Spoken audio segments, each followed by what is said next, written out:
பிரியமானவர்களே, ஆண்டவர் இயேசுவின் நாமத்தில் இயேசுவோடு பேசுவோம் வாருங்கள் என்ற நிகழ்ச்சியில் மீண்டும் உங்களை தேவனுடைய வார்த்தையோடு உங்களை சந்திக்க தேவன் கொடுத்த தயவுக்காக அவரை முதலாவது துதித்து உங்களை வாழ்த்துகிறேன், வரவேற்கிறேன். வானம் பூமி ஒழியும், ஜீவனுள்ள தேவனுடைய வார்த்தை ஒரு நாளும் மாறாது. இந்த வார்த்தை தான் வாழ்க்கையில் பெரிய மாற்றங்களை கொண்டு வரும் என்பதில் சந்தேகமில்லை. ஆனால் இதை கவனமாய் கேட்க வேண்டும், பார்க்க வேண்டும், படிக்க வேண்டும், நம்ப வேண்டும். அப்பொழுதுதான் இது வாழ்க்கையில் கொடுக்கிற மாற்றத்தையும் விடுதலையையும் அனுபவிக்க முடியும். அப்போ இந்த நாளிலும் உங்களுக்கு சொல்லுகிற ஒரு வார்த்தை, கடந்த முறை சொல்லியிருப்பேன், கவலைப்படாதீங்க.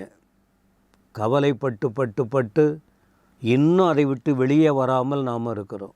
1 சாமுவேல் 9ஆம் அதிகாரத்தின் 5-6 வசனத்தை ஒட்டி இந்த ஜூன் மாதத்தில் சில வார்த்தையை நான் கொடுத்திருப்பேன். ஒருவேளை நீங்கள் கவனிச்சிருக்கலாம். தகப்பனுடைய கழுதையை தேடி சவுல் கடந்து போகிறார் வேலைக்காரரோடு. களைப்பு வந்துச்சு அவருக்கு. ஒரு குறிப்பிட்ட நாடுகள் கடந்து தேடி பார்த்தார், கிடைக்கவில்லை.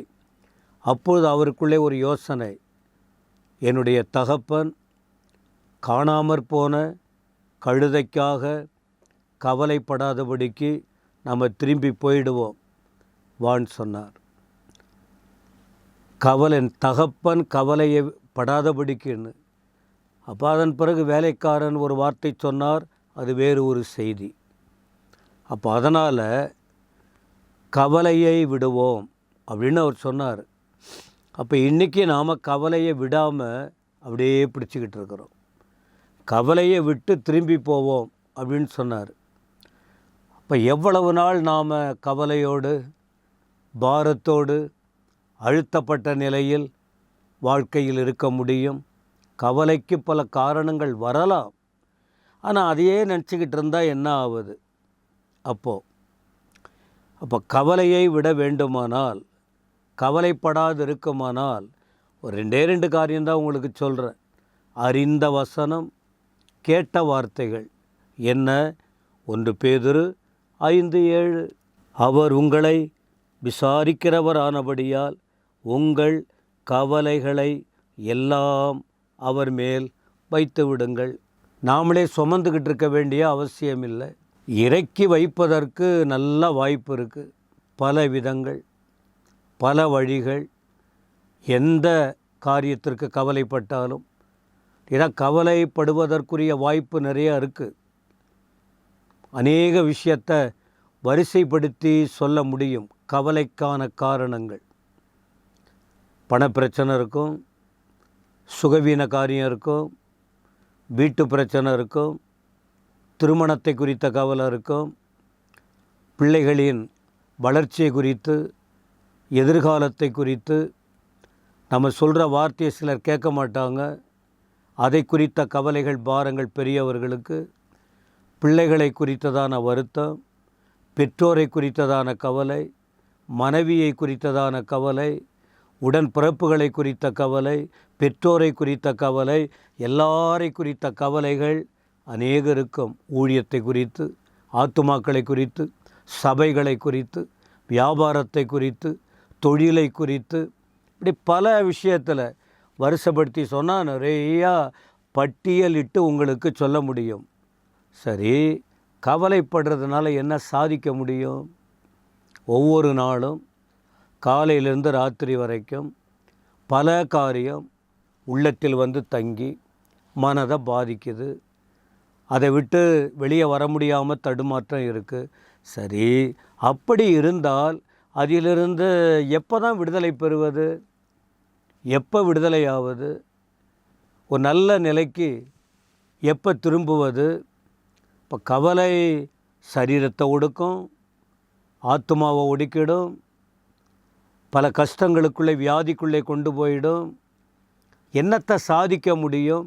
அதுக்கு தான் இந்த கவலையை அகற்றும் வழியை கர்த்தர் இயேசு ஆண்டவர் பல வேத வசனத்தின் வழியை வச்சிருக்கார். நீ இதை பின்பற்றினால் நீ நல்ல நிலைக்கு மாறிட முடியும், நல்லா இருக்க முடியும், தெளிவாக இருக்க முடியும், எல்லாத்தையும் நிறைவேற்ற முடியும். அதனால தான் ஆண்டவர் இப்படி வசனங்களை நமக்கு கொடுத்துருக்கிறார். இப்போ நான் வாசித்தேன் 1 பேதுரு 5:7.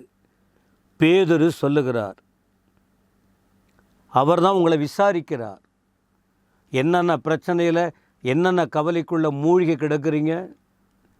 கடன் தொல்லையாக இருக்கலாம், அவமானமாக இருக்கலாம், விபத்தாக இருக்கலாம், வீழ்ச்சியாக இருக்கலாம், மற்றவர்கள் சொல்லும் அவதூறான வார்த்தைகளாலே பாதிக்கப்பட்டிருக்கலாம்.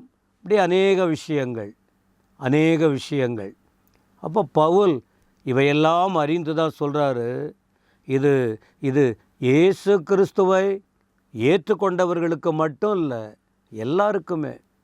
நம்ம இந்த ஆன்மீகவாதி, அரசியல் பேசலை. அரசியல் பேசினா அது விஷயம் வேறு. இது ஆன்மீக சம்பந்தமானவர்களும் அனைவருக்கும் தேவையான வார்த்தை. இது நல்வழி காட்டுகிற வார்த்தை. நல்ல மனிதர்களாய் மாறுவதற்கு கற்றுக் கொடுக்கிற, ஏற்றுக்கொண்டு வாழ்வதற்குரிய காரியத்தை ஆண்டவர் சொல்லிக் கொடுக்கிறாரு.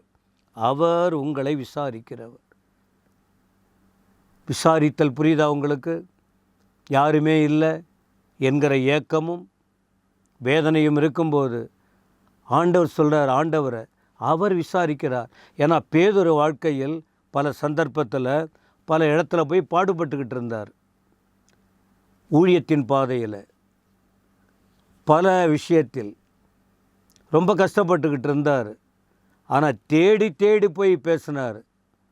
ஏன் சீமோன் பேதுரு பேரை சொல்லி அவர் எந்த பிரச்சனையில் இருந்தார், எந்த இடத்துல மூழ்கி போனார், அந்தந்த இடத்துலலாம் போயிட்டு அவருக்கு உணர்த்தி காட்டி ஆலோசனையை சொல்லி அவர் கையை பிடிச்சி தூக்கி விட்டு அவரை திரும்ப இந்த வழியில் நீ போக வேண்டாம், உனக்கு வேறு வழி இருக்குது, நீ இந்த பாதையில் போய் வேதனைப்படுவதற்கு கவலைப்படுவதற்கு உன்னை அழைக்கலை, நீ கவலை விட்டு வெளியே வந்து கவலைப்படுகிற மக்களுக்கு விடுதலையின் வழியை காட்டுவதற்கல்லவா அழைத்த, நீ ஏன் போயிட்டு இப்படி அவஸ்தைப்படுறேன்னு சொல்லி பல முறைகளில் பல விதங்களில் இந்த பேதுருவை உணர்த்தி காட்டி விசாரித்து நல்வழியை நடத்தினார்.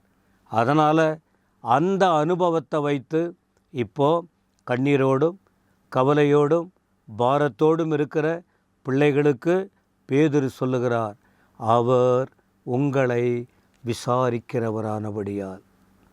ஆண்டவர் இயேசு. எவர் விசாரிக்கிறாரு? ஆண்டவர் இயேசு. யாரை விசாரிக்கிறார்? கவலையில் மூழ்கி இருக்கிற ஆண்கள் பெண்கள் யாராக இருந்தாலும். அப்போ நாம் செய்ய வேண்டிய விஷயம் என்ன? இவ்வளவு விஷயம் தெரிந்த பிறகு நாமளே தலைமையில் சுமந்துக்கிட்டு, எனக்கும் சரி உங்களுக்கும் சரி, தலைமையில் சுமந்துக்கிட்டு கஷ்டப்பட வேண்டிய அவசியம் இல்லை. தெளிவாக இருக்குது. உங்கள் கவலைகளை எல்லாம் அவர் மேலே இறக்கி வச்சிடுங்க. இப்போ நீ சுமக்க வேண்டிய அவசியம் இல்லை. ஃபாதர் ஐயா பாடியிருக்காரு, இயேசு நமக்காக எல்லாத்தையும் சுமந்துட்டார், நீ சுமக்க வேண்டிய அவசியம் இல்லை, அவர் மேலே இறக்கி வச்சிடு. இந்த வார்த்தையை கேட்கிற நீங்கள் எந்த விதத்தில் பாதிக்கப்பட்டிருக்கீங்க, அந்த பாதிப்பை உணர்ந்து உங்களோடு பேசுகிற ஆண்டவர் இயேசுவினிடத்தில் அனைத்து பாரங்களையும் அனைத்து கவலைகளையும் உங்கள் இருதயத்தை அழுத்துகிற அனைத்து காரியங்களையும் அவர் மேலே இறக்கி வச்சுட்டு லகுவாக மாறுங்க. விடுதலை அடைவீர்கள், ஆறுதலாக இருப்பீங்க, ஆசீர்வாதமாக இருப்பீங்க. கர்த்தர் உங்களை ஆசீர்வதிப்பாராக. ஆமேன், ஆமேன்.